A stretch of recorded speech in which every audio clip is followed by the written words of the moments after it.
Hey guys, welcome to my newest video for today, August 11th.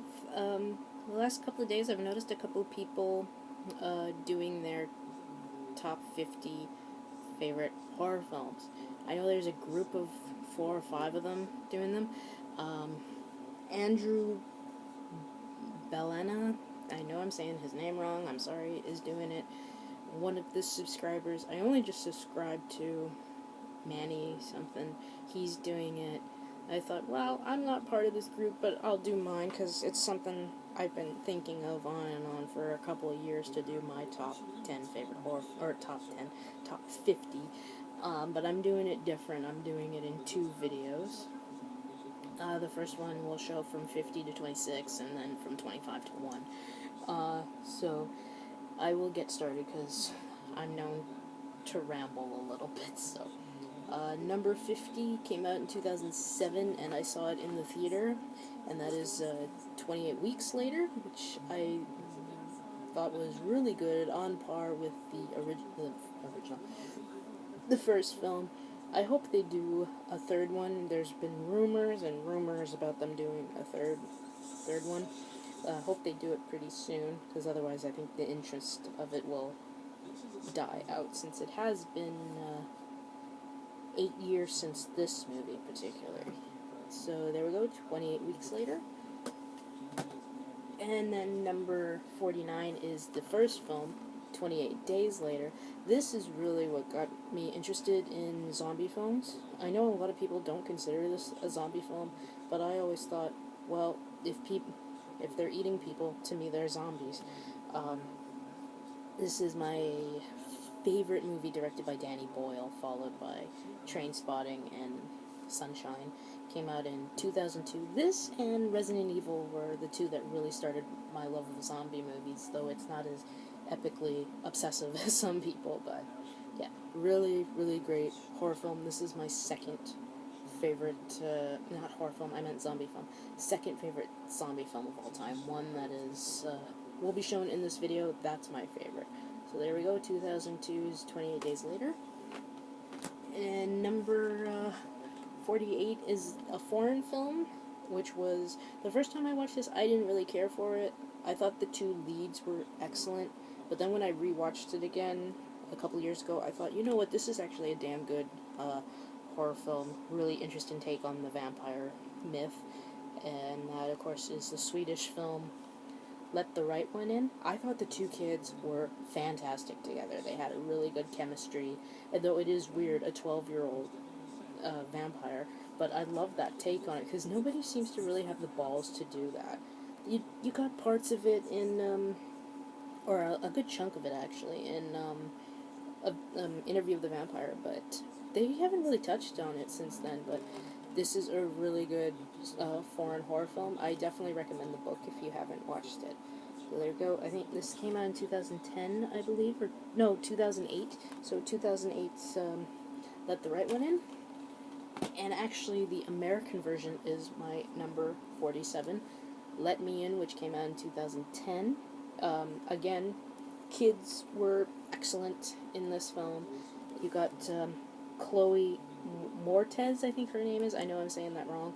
And Cody Smith McPhee, 2 very damn good actors, child actors. They've gone on and done some really good stuff. And the same as with the 2 kids in the Swedish film, the chemistry is really good. And a lot of the scenes that were in the Swedish film are in this. I love the fact they didn't change or screw around with the ending of this. The pool scene, if you haven't seen it, I won't spoil it for you, but it is an epic movie. I love both, and this is directed by the guy who did Cloverfield, Matt Reeves, and he did a good job, because I know a lot of people were like, oh god, which I can understand, because there's a lot of remakes and American remakes that really suck, but this is one of the better ones, if not probably the best one.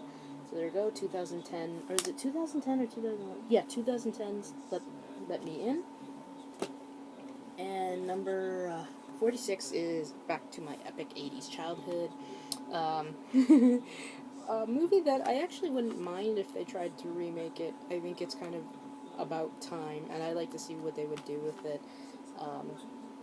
And that, of course, is 1986's Critters. I love the Critters films.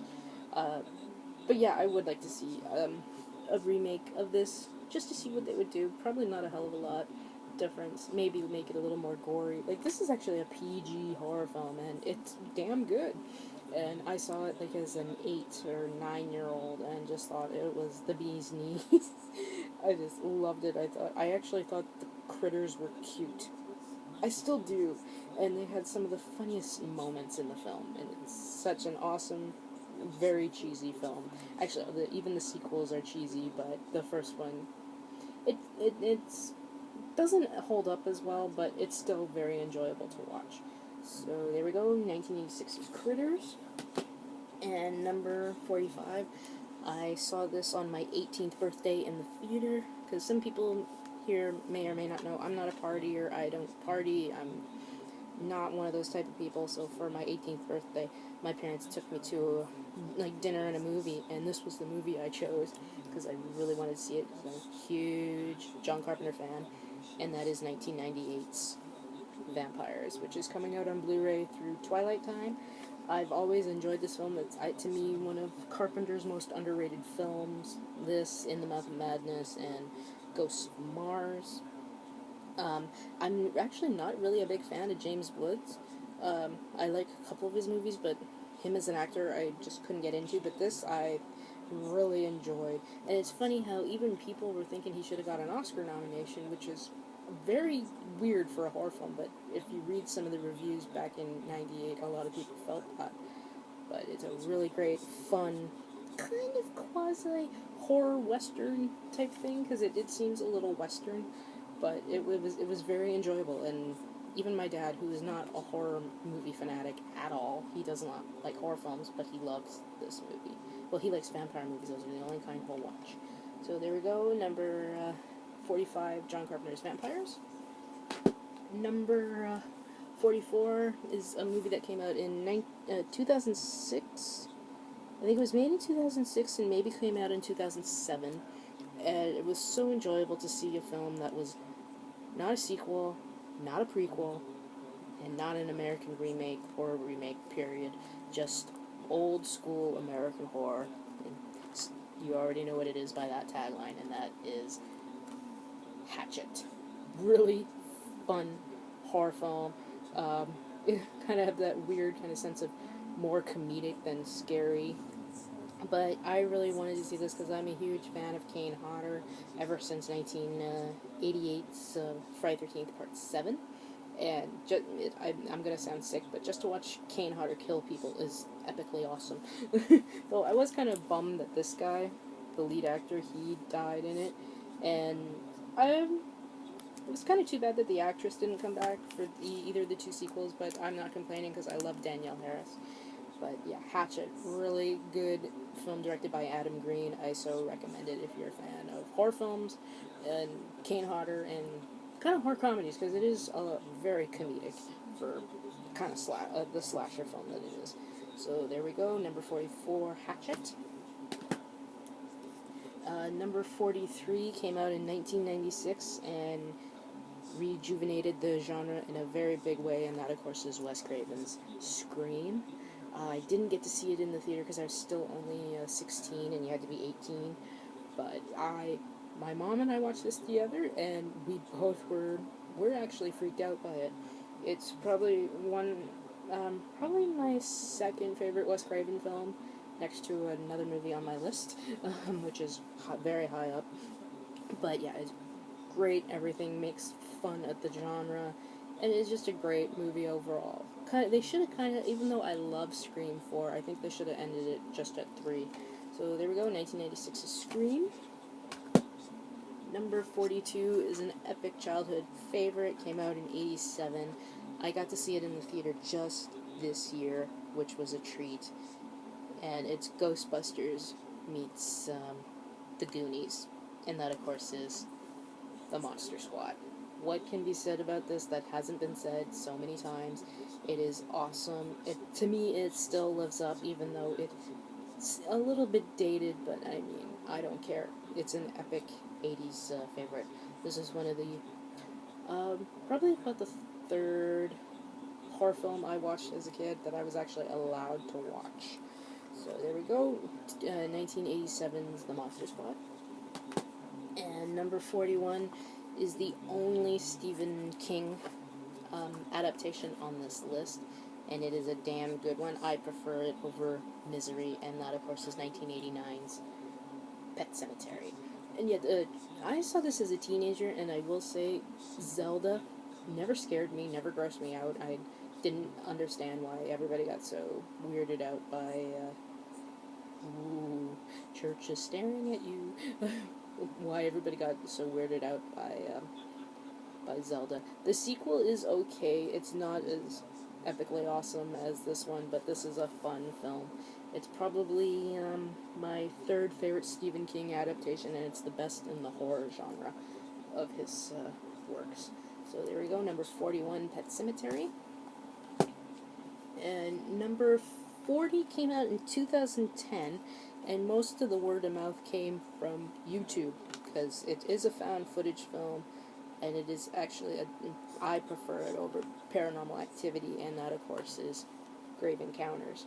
And one of the very interesting things about this movie is that all horror films work on music to scare you, like the score.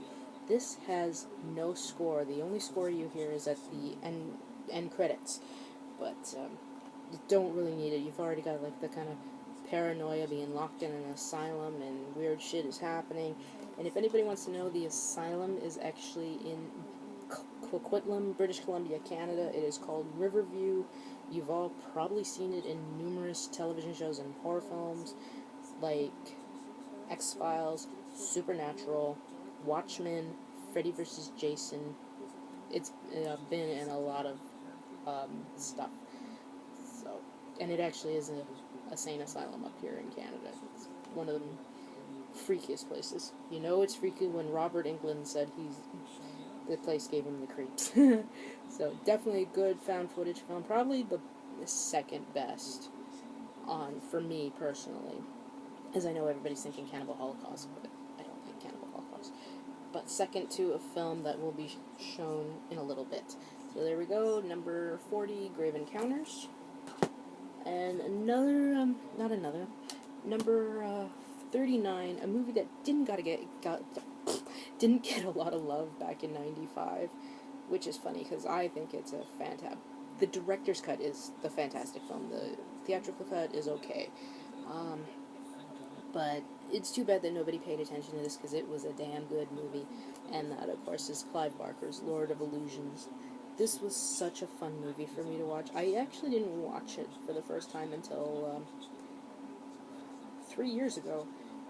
It was one I've always wanted to see, but I kept putting it off. And I'm actually happy I did, because there's a lot of 80s and early 90s horror films that I always wanted to watch, but, excuse me, I'm happy I waited till I was an adult to watch these so I could appreciate them more, particularly one on my list.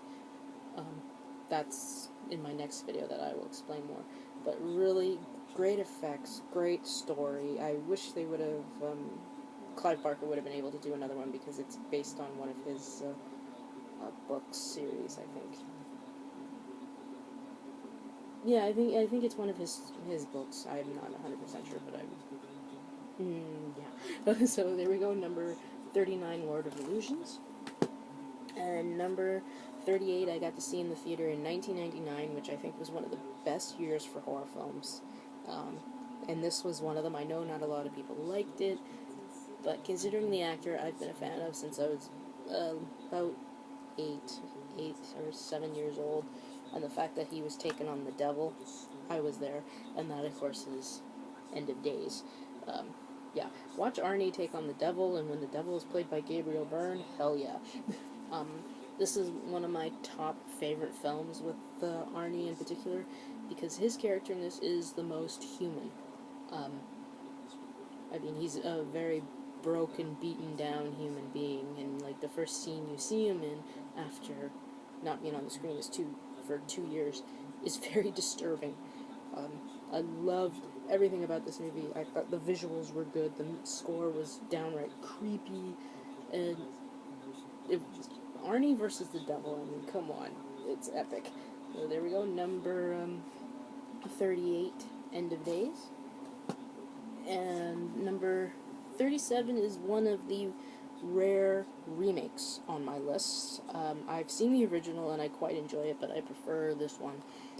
And as some people here know, this is the horror film that drove me out of the theater because my trigger is music. And the score for this film had already set me on edge right at the beginning of the film. And that is 1999's House on Haunted Hill. Yes, the music in this just made the teeth in the back of my head just start floating, and I was just freaking the fuck out. And it was getting to the point where I told my mom, I'm going to leave this movie, I know I am, and she said, no you're not. Yes, you. I go, yes I am. No you're not. Yes I am, and she pointed to one of the names on there. She's like, no you're not. And I'm like, no I'm not. Because I didn't know that Jeffrey Combs was in this movie until his name came up on the opening credits, and then he gets killed 5 minutes later, and I looked at my mom and I went, I just feel so ripped off now. But yeah, I lasted until they put Jeffrey Rush in that spinny machine, and then Jeffrey Combs comes out looking all demonic and crazy and psychotic, and the music just kept getting more and more intense and scaring the shit out of me. And after that, I looked at my mom and said, I'm leaving. I'm done. Yeah, this is the very first horror film to make me leave the theater, and I felt like such a pussy months down the road when I finally watched this on video. And I was like, oh my god, what was I thinking? But yeah, it's the music. The horror, the gore shit doesn't bother me. The music in this just scared the shit out of me. This is one film I watch every single Halloween. Or, not Halloween in general, but my 31 Days of Horror that I've been doing for the past 7 years. This is one I watch every single time. And it still holds up for me. 16 years later. Wish they would put this out on Blu-ray pretty soon. So there we go, number 37, the remake to House on Haunted Hill. And this one, I do love the remake, but in the past few years, this one has grown on me. I do love it, but it was always the case where I like the remake more, but now I kind of prefer this one over the remake, and that is 1974's Texas Chainsaw Massacre. So yeah. First time I watched this, I was disappointed because everybody told me it was buckets and buckets of gore, and I was like, where the hell's the buckets and buckets of gore? I feel so ripped off. But over the years, my love for this film has grown. I do love the remake, the 2003 remake. It's actually one of my top 5 favorite remakes of all time, in general, not just the horror genre. But my love for this has grown in the past decade, I would say. So, great horror film. This cost me a shitload of money. It cost me $50. It is the Blu-ray one. But I'm so happy to have it in my collection. So there we go.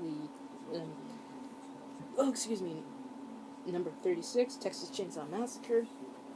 And again, one of the very rare remakes in my list. Now this one, I was pissed off. They were remaking, probably like a lot of us. And I loved particularly the second and the third film, but the thing with the remake, I loved the fact they were going to the back to the pure, unadulterated horror of the first film.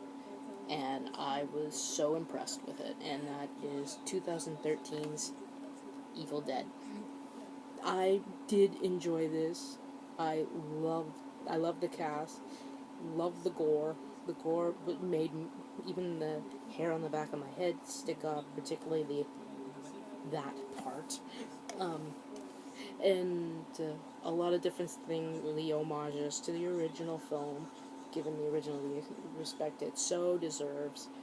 And everything about this movie is just great. I know not a lot of people liked it, but I appreciated they went back to the pure horror of the first film. But like I said, I love Evil Dead 2, I love Army of Darkness, but sometimes I just want my pure, kick-ass, unadulterated horror, and this gave it to me, and I was very appreciative of it. So there we go, number 35, the 2013 remake to Evil Dead. And ironically, number 34 is Evil Dead 2, which is one of my favorite horror film comedies. I love this film. It is so much fun. I really like watching this movie with the commentary. A lot of time, it makes the movie so much more better. But it is so funny, and this, of course, gave us the great, epic, cheesy line of Groovy and him with the chainsaw on his hand. It's just an epic movie, and I cannot wait for Ash versus the Evil Dead this October on Star Network. Hopefully, it plays up here in Canada because I think Showcase will show it. Please. But yeah, number 34, 1987's Evil Dead 2. And another film from 1999 I got to see in the theater, and it's one movie I watch every Halloween. It's one of the 5 or 6 films I watch religiously on Halloween. It's also my favorite Tim Burton film, and that, of course, is Sleepy Hollow. I know everybody's like, what about Edward Scissorhands? But I love Sleepy Hollow. It's the one I gravitated towards more. I love Edward Scissorhands, but this just had something about it, and it's a great, fun movie.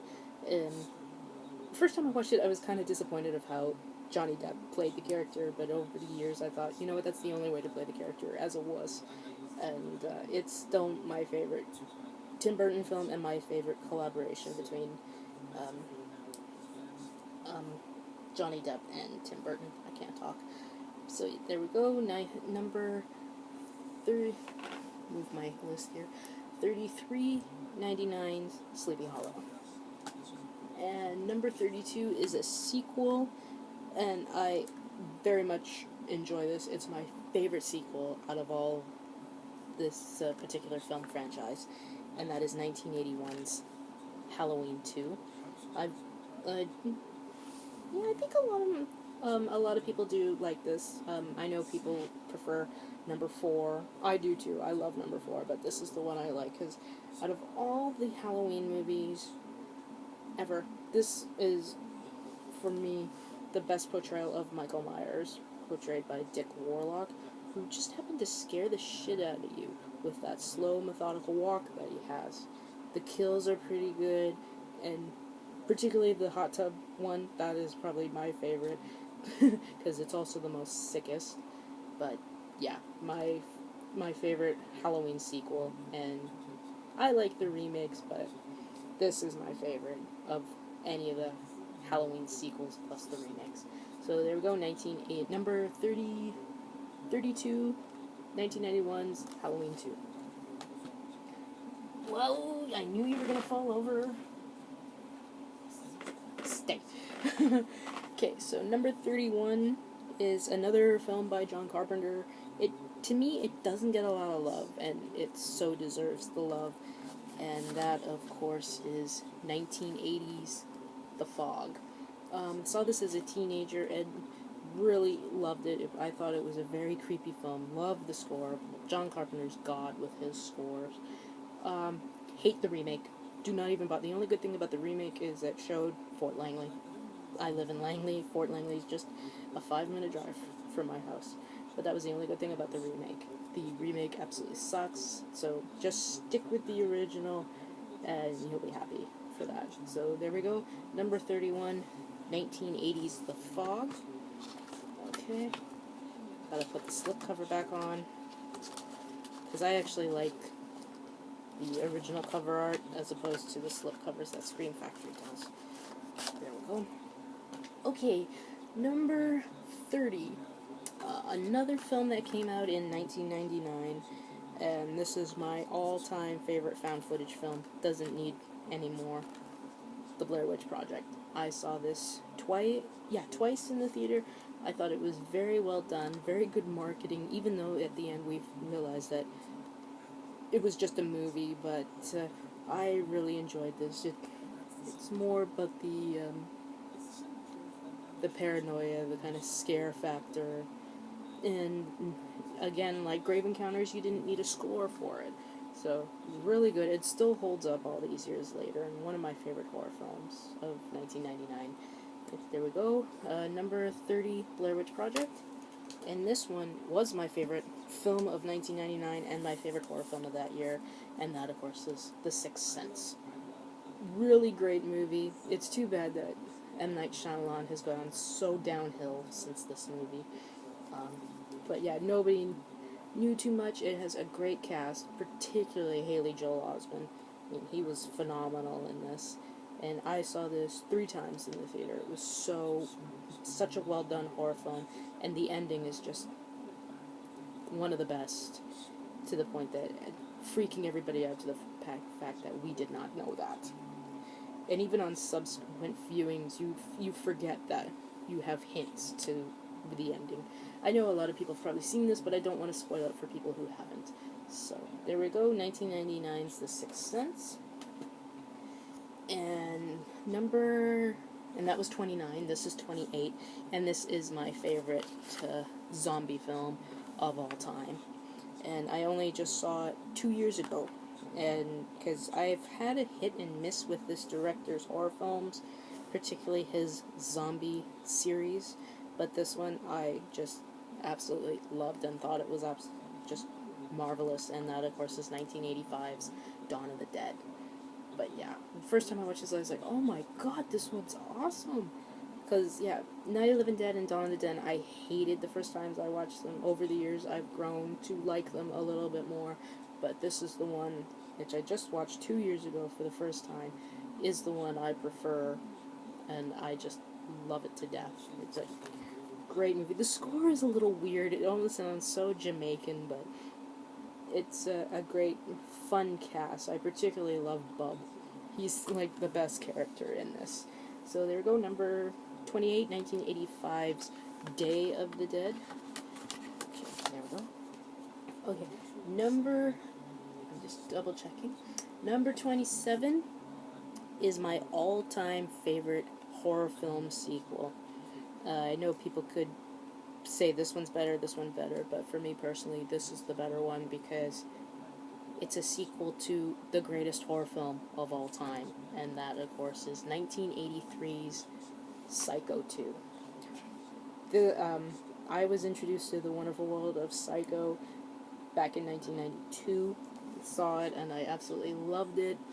And then I saw this, and I was like, oh my god, this is just as good as the original film. It is, to me, the best horror film sequel, and one of the best sequels ever. Next to Terminator 2 and Empire Strikes Back, you can say. But yeah, I thought it was a very good story by Tom Holland, a very good directing by Richard Franklin, and very epic performance by Anthony Perkins as Norman Bates. Can't see anybody else playing Norman than him. And you got Vera Miles and Meg Tilly. It's a great, great horror film sequel, and one of the best to come out of 1983. So there we go, number 27, Psycho 2, and ending this video on this one, number 26. I didn't see this until before the remake came out, and I knew of it, I've heard of it since 1985, but I'm so glad I waited till I was an adult to see this, because this and another movie on my list I appreciated way more. Seeing it as an adult, and I know Justin will be very appreciative of this, and that is 1985's Fright Night, which stands as my, let me count, 4th favorite vampire film of all time. I love this film. It was such a delight, and I was so happy to see it as an adult, because I don't think seeing it as a teenager I would have appreciated it. But I love the cast, love the score. It's one of my favorite all-time scores. Brad Fiddel's score, who also did Terminator. A directing debut of Tom Holland, who also wrote this. And, of course, my favorite cast of Roddy McDowall. He was awesome as Peter Vincent, and love Evil Ed, and love Jerry Dandridge. At the first time I saw it, I was like, I didn't really get Chris Sarandon as this character, but a couple of years and a lot of more viewings of this, I learned to appreciate it. Particularly the dance. Oh my god. That's probably one of the sexiest dances in history. Particularly to that song, and I have that song on my iPhone. I have a couple of things from the Fright Night soundtrack on my iPhone. Yay! It's just a great movie. The sequel is equally as good. I personally really enjoyed the remake. I only wanted to see it because my doctor, David Tennant, was in it, and also for the fact that the vampire was a vampire. He had fangs and wasn't sparkling and shit. But I know a lot of people did not like the remake, but I personally did. But this is the one. Actually, watch the sequel and the remake. Leave the sequel to the remake alone. So, there we go, number 26, 1985's Fright Night. So, there we go, that is from 50 to 26. The next video, which hopefully I will do later today, because it's going to take a long time for this to upload. So, hopefully get this one done. And I don't think from 25 to 1 will probably change. Oh, I don't think so, anyway. So, there we go, guys. There we go. Comment on whatever you want. It doesn't bother me because this is my list.